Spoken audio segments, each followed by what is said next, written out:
नमस्कार मित्रों, आज के इस वीडियो में हम आपको बताएंगे कक्षा 12 क्लास 12 जियोग्राफी का जो मित्रों आपका प्रैक्टिकल फाइल है वो आप कैसे बनाएंगे, कैसे लिखेंगे। यहाँ पर आप देखिए, हमने आपको मित्रों बहुत ढेर सारे यहाँ प्रैक्टिकल फाइल के पीडीएफ बताएंगे और आपको एक एक करके स्क्रीनशॉट लेके लिखते जाना है। और मित्रों, यदि आप सबसे पहले हमारे चैनल पर नए हैं, चैनल को आप जरूर सब्सक्राइब कीजिए कि ध्यान दीजिए क्या क्या हम लोग जानना है। ये देख पा रहे हैं, इतने ढेर सारे हम लोगों को प्रैक्टिकल फाइल के जितने क्वेश्चन आंसर हैं सभी को हम लोग को राइट डाउन करना है अपने प्रैक्टिकल फाइल के कॉपी में। तो चलिए यहाँ पर देखिए मित्रों, सबसे पहला जो आपका हेडलाइंस आ जाता है वह है आंकड़ों के स्रोत। आंकड़ों के स्रोत, ये आपका पहला हेडलाइंस बनेगा। आंकड़ा किसे कहते हैं या क्या होते हैं। तो अब यहाँ पर जैसे मित्रों आपको देना है आंकड़ों के प्रकार, आंकड़े जैसे प्राथमिक द्वितीयक आंकड़े। उसके बाद नोट पॉइंट में देखिए क्या लिखना है। नोट पॉइंट में प्राथमिक या द्वितीयक आंकड़ों से संबंधित अंतर अपने पाठ्य पुस्तक या बैंक या विद्या में मतलब कि अपना लिख लेना है, ठीक। इसके बाद मित्रों यहाँ पर देखिए, अब देखिए मित्रों, हम हालांकि हम कोई आर्ट के टीचर तो है नहीं, तो ये हमने किसी बच्चे से लिया है। कई बच्चे मांग कर रहे थे कि सर हमें प्रैक्टिकल फाइल चाहिए, हमें प्रैक्टिकल फाइल चाहिए, इसकी जियोग्राफी का, आर्ट का भी ले आइए। तो हमने किसी बच्चे से लिया है, आपको बता दे रहे हैं। तो आप यहाँ से आप अपना पूरा प्रैक्टिकल बना सकते हैं, ठीक। और यहाँ पर जैसे आंकड़े के प्रकार, भौगोलिक आंकड़ों के अंतर्गत क्या क्या चीज़ें आती हैं जो भूगोल के अध्ययन में प्रयोग किए जाते हैं। ये एक भौगोलिक परिणाम होते हैं। वाराणसी से प्रयागराज की दूरी 120 किलोमीटर है। यह एक, यहाँ पर देखिए, यह एक मतलब कि एक आंकड़ा ही है। तो यहाँ पर आप यहाँ फिगर आप इस प्रकार के ड्रा कर सकते हैं मैप के रूप में, राइट। इसके बाद देखिए, परिणाम के कारण एक भौगोलिक आंकड़ा निम्नलिखित है। जैसे यहाँ पे आप देख पा रहे हैं क्या क्या बताया गया है।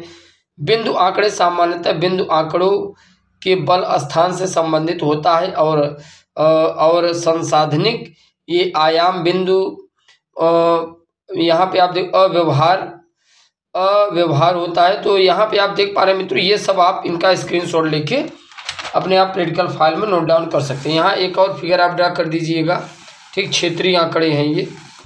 और यहाँ पर देखिए, जैसे क्षेत्रीय आंकड़े क्या है, एशिया डेल्टा क्षेत्र आंकड़े।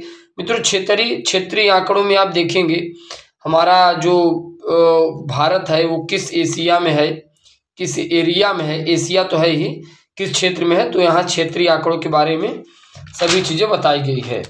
इसके बाद यहाँ पर देखिए मित्रों आ जाता है आपका जो चौथा है, यहाँ पे आ जाता है आयतन आंकड़ा। तो आयतन आंकड़ा देखिए, ये सब आपका मित्रों एक प्रयोग ही है।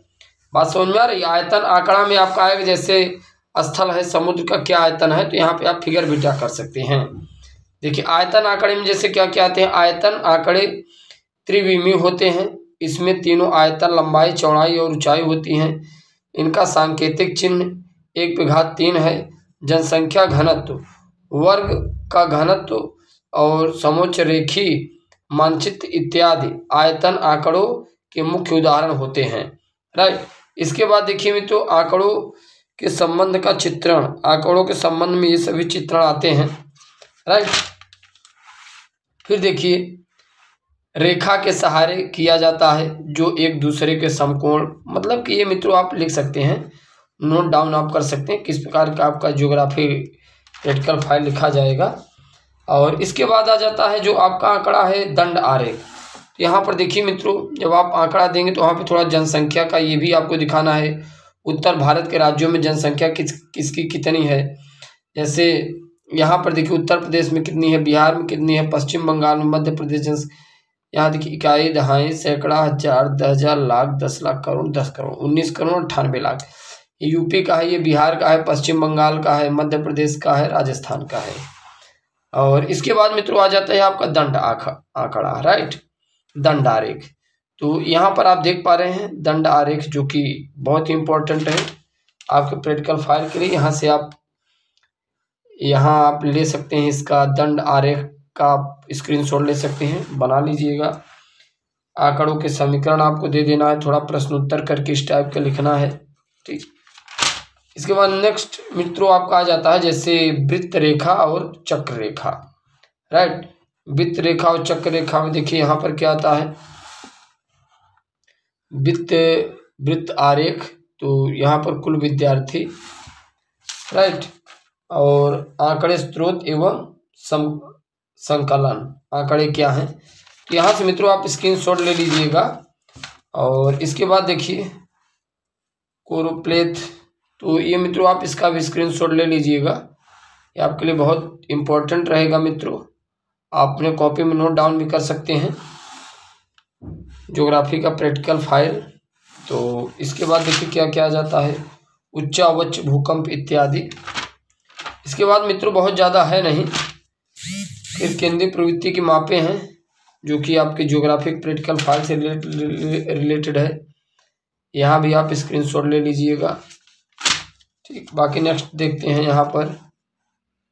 तो इसके बाद थोड़ा माध्यमिक से रिलेटेड चीज़ें यहाँ पर आपको दिखा देना है।